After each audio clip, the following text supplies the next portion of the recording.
তো চলুন আজকে ঝটপট করে বানিয়ে নিই এই সাবুর খিচুড়িটা। এই সাবুর খিচুড়িতে আমি কিছু এমন টিপস অ্যান্ড ট্রিক্স তোমাদের সাথে শেয়ার করব, যেই উপায়ে তোমরা সাবুর খিচুড়ি একবার বানিয়ে দেখো, খুবই অনন্য হবে আর টেস্টেও কিন্তু হেভি হবে। তো এখানে আমি সাদা তেল ইউজ করেছি। আর সাবুর খিচুড়ি যখনই বানাবে নিচে কিন্তু ধরে যায়, তাই একটু নুন অবশ্যই দিয়ে নেবে গরম তেলে। আর আমি এখানে সাবুর খিচুড়িতে সবসময় আমি জিরে প্রয়োগ করি। জিরেটা কিন্তু বেশি ভাজা হবে না, হালকা গরম তেলে জিরেটা দিতে হবে, তাতেই কিন্তু জিরের স্বাদটা বজায় থাকবে। আর তারপর আমি এখানে আলু আর লাল আলু, দুটো আলু ইউজ করেছি। আর তার সাথে দিয়ে দিলাম কাঁচা লঙ্কা। এই লাল আলুটা ইউজ করার একটাই কারণ, সেটা হচ্ছে মিষ্টি ভাব। সাবুর পোলাওতে তো আমরা সাধারণত মিষ্টি দিই না, তাই জন্য এই লাল আলুটা দিলে কিন্তু সাবুটা একটু মিষ্টি মিষ্টি হবে। এইবার আমি মাঝারি সাইজের সাবুগুলো রেখেছি, বড় সাবুও ইউজ করতে পারেন, কিন্তু হ্যাঁ, ছোটো সাবুটা ইউজ করবেন না। ছোটো সাবুটা আবার চিলা বানানোর ক্ষেত্রে বা মাখার ক্ষেত্রে, সাবু মাখার ক্ষেত্রে ভালো।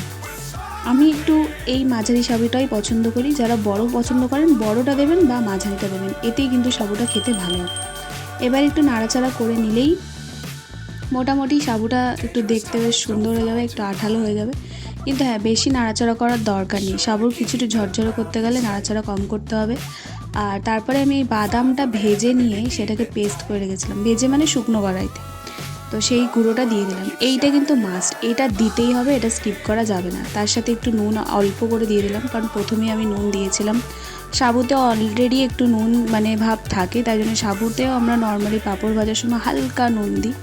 তো এখানে দেখবেন নিচ থেকে একটু সেটে সেটে যাচ্ছে। এই সাবুর এতে কিন্তু জল দেবেন না কোনো রকম। আগে আমি জল দিতাম বলে অনেক প্রবলেম হয়ে যেত, তাই জন্য সাবুর এতে কিন্তু জল দেওয়া যাবে না। এটা এইভাবেই আঠালো আঠালো করেই নামিয়ে নিতে হবে।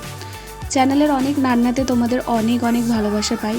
ভালোবাসার সাথে সাথে একটা রিকোয়েস্ট রইল, চ্যানেলটাকে সাবস্ক্রাইব করার।